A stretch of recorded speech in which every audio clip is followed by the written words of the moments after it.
Hello, it's me again with another harebrained idea that I'd like to share with you. And yes, I'm talking about movies yet again. This time my theory on James Bond films. I don't know if you've ever noticed, but when there's a new actor playing Bond, their first film does reasonably well, their second film does not, then the third film is usually their best. Usually.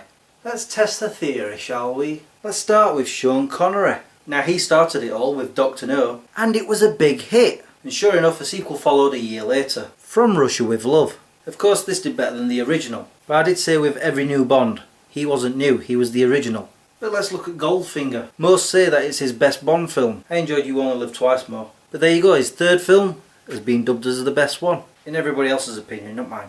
It's still good though. So let's move on to George Lazenby. He's actually the exception to the rule, seeing as he only did the one film, and he had the bad misfortune of following Sean Connery. Anybody following Sean Connery, it just was not going to work. Especially with On Her Majesty's Secret Service. Pugh. So let's just move on to Roger Moore. Live and Let Die was his brilliant debut. It was a good film. And then came The Man with the Golden Gun. Great cast. Roger Moore is cemented as James Bond. Unfortunately, poor script. That film almost killed off James Bond altogether. It just bombed. Almost killed off the franchise. However, The Spy Who Loved Me brought it all back. Roger Moore's third Bond film, and he just went from strength to strength then. My favourite one of his is A View to a Kill. What? Let's move on to Timothy Dalton, where his first film, The Living Daylights, did amazingly. It was brilliant, and despite his different version of James Bond, he did so well with it. Enough so that the next film was written especially for him, and that's where things decided to go. Now personally, I like Licence to Kill, but it bombed. And yet again, James Bond almost was killed off altogether.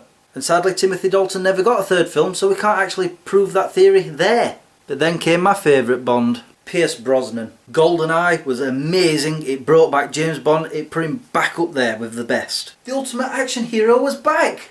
And Brosnan was just brilliant in the part. And then came Tomorrow Never Dies. Don't get me wrong, I like the film. I mean, what's not to like? The main bad guy being a news editor, creating his own news. So there you go, another bad second film. Then came along The World Is Not Enough, by far my favourite Bond film of all time. It was brilliant. There was loads and loads of action, awesome music, I mean come on, David Arnold, and that big opening sequence, wow. And finally, Daniel Craig. His debut film, Casino Royale, did really well, despite having a silly stupid ending, which led on to his second film, Quantum of Solace, which basically just extended that ending of the first film, which just was, well, boring. Quantum of Solace was boring. Literally. It bombed. Big time. Then his third film shows up, Skyfall. Touted as one of the best Bond films of all time. It has definitely earned the most. Cracking script, brilliant action, and character depth. Even I was quite pleased with it. And there you go, there's my theory. Now I know some of you won't agree with my comments, and that's fine. You can leave them in the comments below where I won't read them. I mean, I will read them.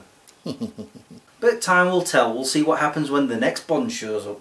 And when he does, just keep an eye out for that first film being really good, the second film not so good, and his third film being very good.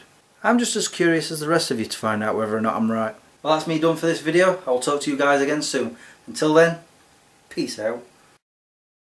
Now, unless I do some research, I'm not really going to know. Let me just do some research. Especially with that On Her Majesty's Secret Service. And that big opening sequence was just...